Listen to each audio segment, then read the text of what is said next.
Hello, Purple Army. We're live on Instagram. My name is Brett from the Freo Media team. Joining me today, a man that needs no introduction, straight from the Nova Studios by the looks of it, Shauny McManus. How you doing? Yeah, good, Brett. Yeah, just finished not long ago, so we just had a bit of a meeting with the rest of our group and formalised, some of the things that are going on tomorrow. But yeah, more than happy to talk about the mighty Dockers, of course. 25 years ago, can you believe it? 25 years ago in 1995, you made your debut. How does that feel? Oh, it makes me feel super old, obviously. Yeah, it was an amazing moment. I was so I remember the day and leading up to it, I was unbelievably nervous. And, a dream kind of coming true, that moment that this is it, all this work that I've done. I'm about to run out and play for Fremantle in an AFL game. And what were the nerves about? What do you remember taking you back to the lead up to that game? What were you thinking? What was going through your mind? Yeah, it was an interesting thing. So we were playing the Western Bulldogs out at Western Oval, and we were training the day before we played. So Friday we were training at Subiaco Oval, jumping on a plane straight away, and then we'd go to Melbourne to play the next day. And what the issue was I wasn't initially named I was just in the squad. And I'd come off some injuries in the pre-season, so I'd only played a few waffle games. And I turned up to training, and luckily for me, Tony Delaney, who was a good friend of mine, he got injured. He had problems with his quads over his career, actually. And he got injured at training. So I didn't for a second think I'd be playing. And next thing, Jared Neesham called me over, and he said, I'm going to ring your dad. And I said, why is that? He said, because you're playing your first game tomorrow. And yeah, it just hit me like a ton of bricks. It was at yeah. Sorry, Brett. It was at the Western Oval, now the Whitten Oval. Yep. The men's comp don't get the opportunity to play there anymore. Our girls played there this year. Does the game miss ovals like that? Is it a great place to make your debut, I guess? Yeah, I reckon I'm pretty blessed to be able to say that I played there. Victoria Park, where Collingwood played also, being out at Waverley back in the day as well, played many games out that way. But yeah, so you go to the Western Oval and you just go in there with your bus and pretty much walking through crowd, because it didn't matter how close the people got to you. The change rooms were tiny. I do remember that. They were absolutely tiny. And when you came out of the change room to then go out onto the ground before we played the Western Bulldogs, you went up a flight of concrete steps, and you had the race that went around you, and obviously people can see you, they can spit on you, they can say whatever they want to you. It's quite in your face. And we walked over just a bitumen kind of road, if you like, down onto the arena, which was it was a great moment. I think I know that the facilities at Optus Stadium are absolutely amazing, and of course I'd love to play there. But yeah, I feel blessed that I was able to play at venues like that for sure. Well, perhaps the biggest moment of that game came right near the end. 2 seconds left on the clock, 2 points down. Ben Allen takes an intercept mark 60 metres out from goal, and the siren goes. Can you take it from here, Shaun? How are you feeling at that moment? I thought, well, Benno's an amazing kick. He's our captain. It would have been a great game. At that stage, I was just shaking in my boots anyway, because I'm out there. Adrenaline absolutely pumping. The game came down to the wire with that. Knowing Benno and the way he kicks the footy, I thought, oh, God, he's a big chance here.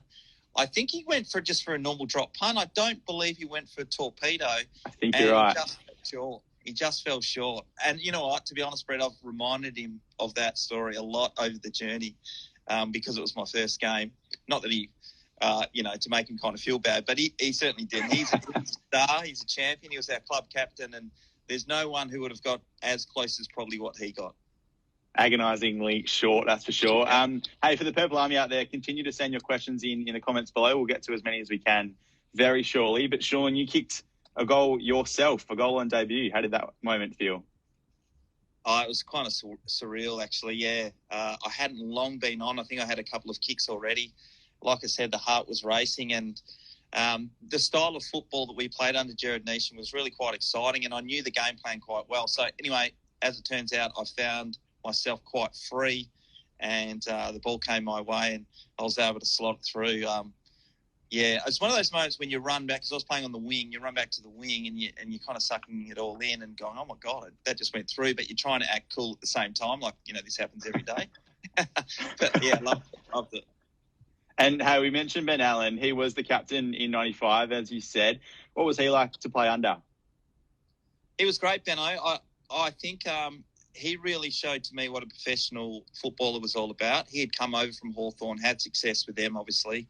He was such a star player in the AFL, and then to watch him train, he had bad knees at the time, but his professionalism, outweighed anyone that I'd trained with previously. So that was a good learning curve for me. I learned a lot of him from that point of view for sure.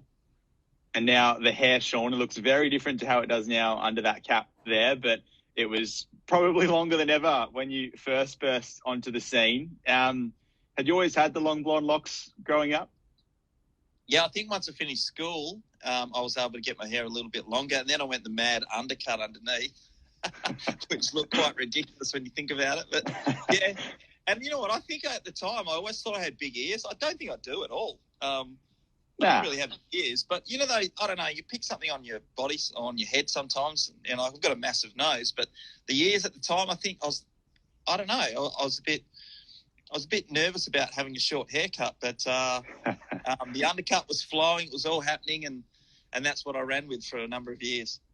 It was a fantastic look, that's for sure. Hey, the team did very well for a first season in the AFL. 8 wins on the board, and I think some of those were 10 or 11 goal sort of wins, and a bunch of very narrow losses that probably cost a spot in finals as well. When you reflect on that first season, it was a pretty great year. Yeah. In the history of the teams that have come in since us, really, Port Adelaide, the Gold Coast and GWS, no one's got ever close to the standard that we threw out in our first few years. It's so bizarre to think that Jared Neesham, our coach, got the axe, and they were looking for someone to change us, given a short history, a lot of guys from the waffle competition. I think when you think about it, we were really handicapped in the way the AFL treated us with draft picks, the amount of money we were able to spend in salary cap, and we're still able to get 8 to 9 wins for the first couple of, 3 or 4 years we played. Smidgen away, I think it was in, maybe about 97 or 98 from making the finals. Might have, when we had 10 wins, and Carlton, we need to beat them in the last game, or might have been Melbourne in the last game of the year we got beaten, and we would have made the finals.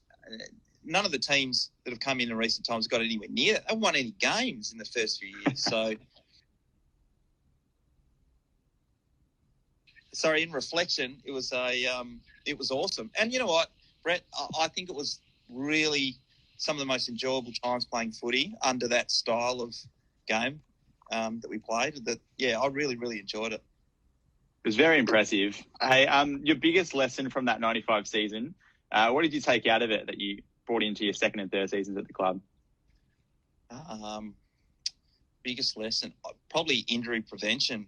I was used to getting off the plane and going straight to the nightclub and just getting right on it.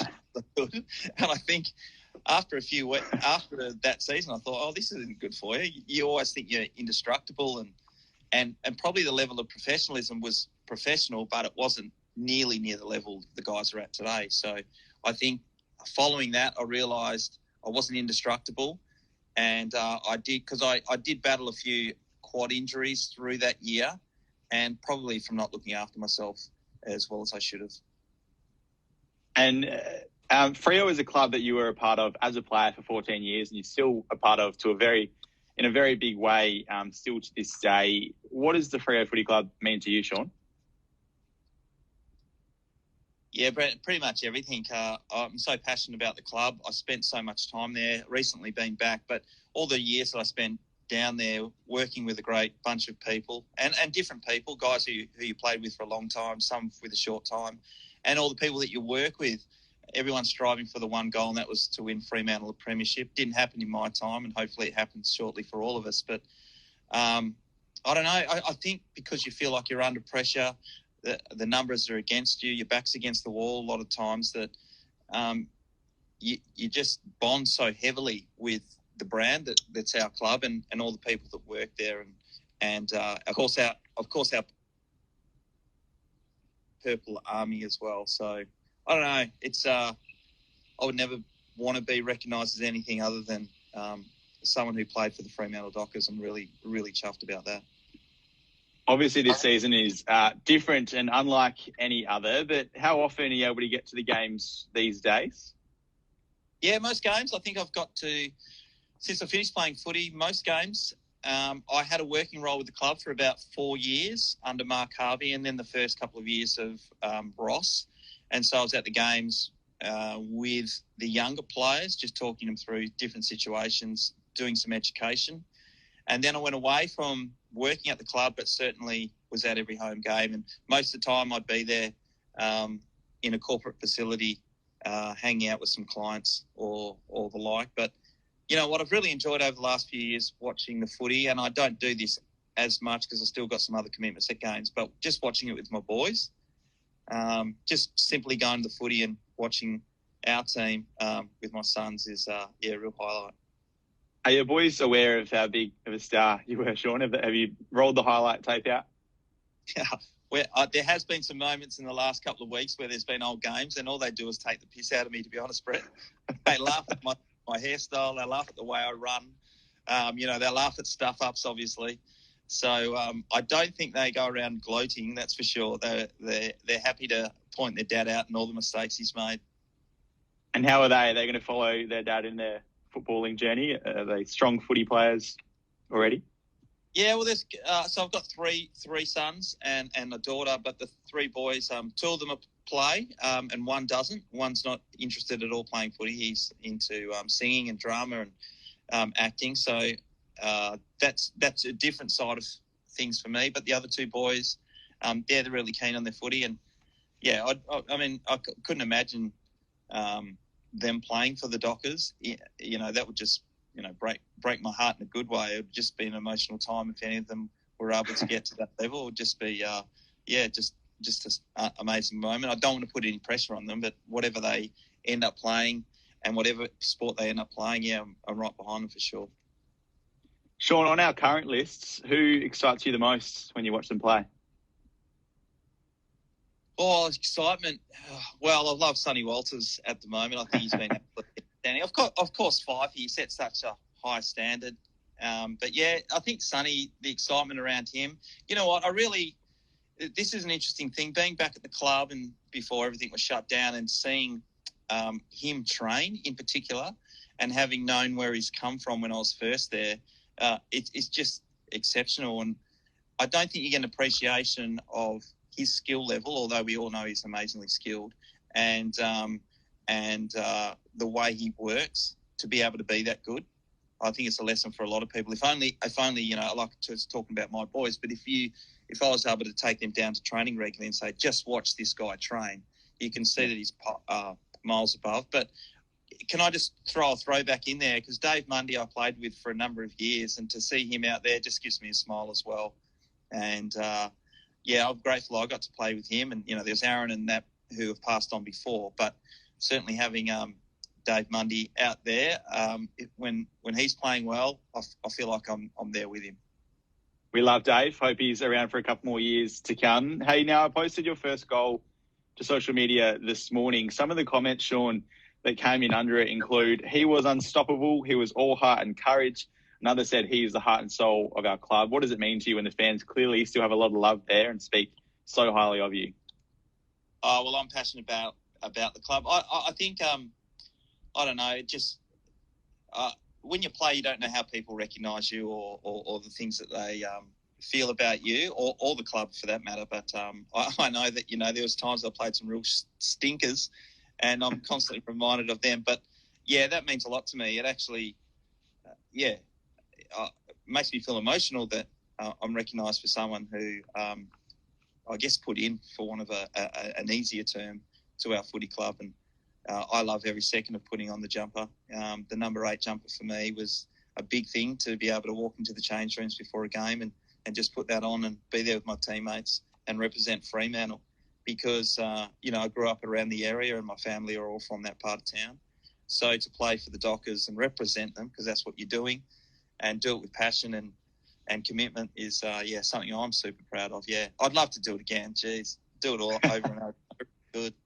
Anything you'd change, Shaun, if you got to restart the career tomorrow? Yeah, you know what? On a football sense, what I would do is I'd work harder on my the mental side of the game. I think over the last few years, you've seen AFL guys really focus in on that. There were some moments that got the better of me when I wasn't picked in the team, when I was out of form on occasions. I reckon I could have done better on that side, so that's what I would change. I was unfortunate with injuries, but I think that kind of helped me in a way too, changed my game and made me tougher. So there's pros and cons. In those early years, is there a player that springs to mind that was sort of, you'd go out there and be happy to have them alongside you? One of your favourite players to play with in those early years? Well, I've got to mention a few just in case these guys are watching. But so early days and guys I'll hang out with all the time is Stephen O'Reilly, Peter Mann, Jason Norris, Spider Burton, Brad Wirra. We kind of all hang out with each other quite a lot. Belly, if we can get hold of Belly because he's super busy. But I love playing with Dale Kickett. He was amazing. Sorry. Dale Kickett was never beaten. That's all right. No worries. Dale Kickett was never beaten in a one-on-one contest ever. And whenever he was going near the ball, you could pretty much run off into space because he would win. He was incredible to play with through those early days. So I got to hang out with him as well, obviously. And, great man. So I love someone like him to play with back in the day. A great bunch of guys. I'm sure they're all happy they got a little shout out there. Hopefully no one's sad they missed out there. Some fan questions that have come through in the comments. Apart from Nova, how do you keep busy nowadays? What sort of a day in the life of Shauny Mac? Yeah, so after work, normally try to get out some kind of fitness session. And these days I would head down to the club to get involved with Justin and the rest of the crew. But now it kind of looks... It's an interesting thing because we have homework afterwards. So it might be that I have to watch... I know this sounds bizarre, but TV shows like My Kitchen Rules or, The Block whenever they are on and watch episodes before they air because we have to interview people the following day or that afternoon. The other thing we'd have to do sometimes is go off and see movies. I know that sounds bizarre as well, but I might have to go off to a place and watch a movie because we're interviewing someone in the morning. And then there's, hitting up websites, different ones just to keep across of what's happening locally or nationally or internationally. So there's a bit of homework to do there. But then I think it's from 3 o'clock, I'm just school sports from then on. So until dinner time, that's the way it goes for me. But you know what, for this whole COVID situation, I know we're able to speak like this, Brett, but I haven't had to go out to different sporting commitments all the time. We'll go and meet people, and it's really slowed my life down for the better, actually. You've had a fantastic career in the radio and the media since football. Do you see yourself continuing on in that Nova job as well for years to come? Yeah, sooner or later they're going to sack me. There's no doubt about that. I just hope later than sooner, and we can keep paying the school fees and the mortgage and stuff like that. But I think then, whenever this finishes, I'd love to stay involved in our footy club and make sure that I was down there often. If I can help out in any way, then I'll be there for Justin and whoever else is around at the time, and certainly Belly, type very good friends of mine. So I'd love to give back as much as I could to the club for sure. Another question that has come in asks, what about the head-on with Wirrapunda? It was one of the early derbies in the early 2000s. We put it up as a Crown Courageous moment a few weeks ago. Can you talk us through? You got up afterwards, kicked a goal. Talk us through that moment. Well, I think it was Andrew Shipp, who was kicking the ball to me, and I was just running on for the kind of like the 1-2. I didn't. I was hoping that I wasn't going to get killed, but I knew that once the ball was in my area, then I was going for it. When I hit the deck, I don't remember too much other than that. If I could swear, I would, but it hurt.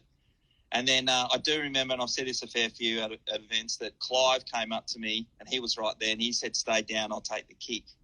I do remember that. That was clear, and that made me get up because I wasn't getting taken out for Clive to take my shot at goal. No way. So yeah, I was able to get back up and focus. I had been doing some practice with changing my walk-in to have a shot from goal. And, obviously most people remember that wasn't the most reliable shot on goal. So it was an amazing moment. I just went through my little routines, and fortunately enough it went through. But, yeah, I went and sat on the bench and I felt horrendous for a while, actually. Took me a bit to get going. It's a great moment in our history. Hey, a big talking point at the moment is the hubs, the quarantine hubs of footy. Lockie here has asked thoughts on the hubs. If you were still playing, would you want to be quarantined as well with the family to have with you, or keen to get away from the kids? Well, it's a good opportunity to get away from the family, isn't it? I know everyone's saying they're complaining, we couldn't do that. Like, please, out the door straight away. Straight to the ground, really laughing around the ball. Yeah, there you go. How good would that be? I think it's a difficult situation. I know that WA, and we would hope that there'd be one in here, but I don't know. I've got that thing because we're in West Australia. I always feel that we're hard done by. I can't see that happening in the West. 14-day quarantine period that the government has still got going here. I think that would be too much of an ask. I know we spoke to Mark McGowan ourselves, and he said that the West Australian government wouldn't chip in any money to any of the costs if the AFL wanted to come here. They're not going to kind of get in a bidding war for that to happen. So I would think, the Victorian government, maybe even Queensland, who go, you know what, we really would like this for our community. We'll pitch in a couple of million to help out to get that over the line. So I think we're going to miss out, to be honest. I'd love it to be here, though. I think, what about us? Like, we've got all the facilities, got the weather. It'd be great for the community to have it here as well, but I think we're going to miss out. It's great to get your thoughts. It's going to be interesting to see what happens. Couple more for you. Are you going to play the next All-Stars game, if there is one in the near future? I'm working towards something. I don't know what it is, but if there is a game, I'll be out there playing for sure. I keep doing all this training, and I'm not quite sure what for, but this will be the event. Actually, I was training before everything stopped. Me and half the guys I mentioned before, we were training to swim over to Rottnest in a comp against the West Coast Eagles. We'd previously beat them in a swimming race last year, so we're looking to defend our title, but everything was shut down a couple of days before because of the COVID-19. Well, Shauny Mac, it was the beginning of an incredible career back in 95, and I'm sure the Purple Army are proud they got to go on the journey with you. Thanks for jumping on today with me, Shaun. Brett, you're a legend, mate. Look forward to seeing you, and to all the Dockers fans out there, love you all. And that sounded like Jeff Fennick there, but the mighty Dockers. When we get started, all the best players are back in action. We're going to become a harder team. Yeah, I look forward. David Mundy back, or Joel Hamling even, Jesse Hogan. We're going to be unstoppable. All the boys. Can't wait to have you back at the club, Shaun. Can't wait to see you. Thanks. Good on you, mate. Thanks, Brett.